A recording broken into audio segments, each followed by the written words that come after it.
тоа беше невозможна мисија за Емилија Христовска-Костовска од Скопје, чие срце едва и чукаше. Денеска е со гради полни живот, откако во мај 2021 го доби најважниот орган од почина дон, а трансплантацијата беше направена на државната кардиохирургија. После првата година од трансплантација почнав да вежбам во теретана, па почнав пилатес, и тоа некако енергијата, со самата енергија си се најдов во зумбата.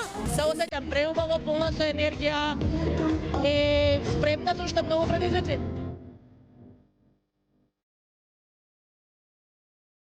Но како почна се?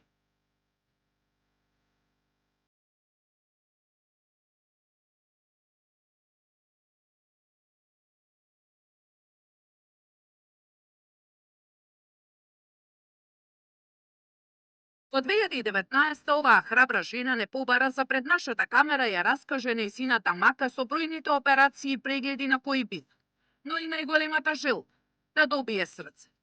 Тогаш беше научна фантастика помислата дека и во нашата земја ќе има вакви трансплантации и Емилија спасот го бараше во странски центри. Беше насмеана и покрај лекарските дијагнози и прогнози и чекаше да добие нов орган. Тоа ми е најголемата цел, бидејќи сите сакаме да живееме и кога ќе ни дојде моментот да се бориме за живот, мислам дека сите сме борбени. Ако добијам ново срце, јас одма ќе завратам на работа, затоа што јас, по принцип, и моментов кога не одам на работа ми е претешко. Од тогаш почна погласно да се зборува за листата за чекање, кој најитно има потреба од трансплантација на срце. И Емилија не доби повик од Хрватска за каде се надеваше, туку од државната кардиохирургија, и тоа на 30 мај 2021 година во време на ковид кризата.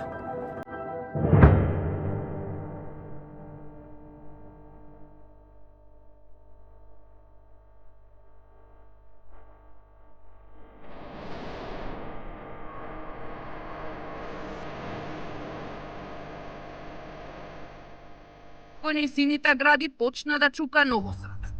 Благодарение на сите милионскиот ангажман, Емилија сега работи, оди на зумба и гласно апелира колку е важно органодарителството. Започнав со сидел и тука ми беше почетната и одскочна даска и ден денеска знам дека зборуваат за тоа и прават и кампањи повторно, меѓутоа ова ни беше почетокот и од тука тргнавме и тоа беше најголемиот одскок всушност, значи она што најмногу помогна. За многу здравствени проблеми и дилеми заеднички дојдовме до решение. Повиците за помош стигнуваа до надлежните институции, а јавноста речиси секогаш е наш сојузник. Емилија е само една од многуте која пред нашата камера кажа за нејзината мака и желба. Тоа е Сител телевизија.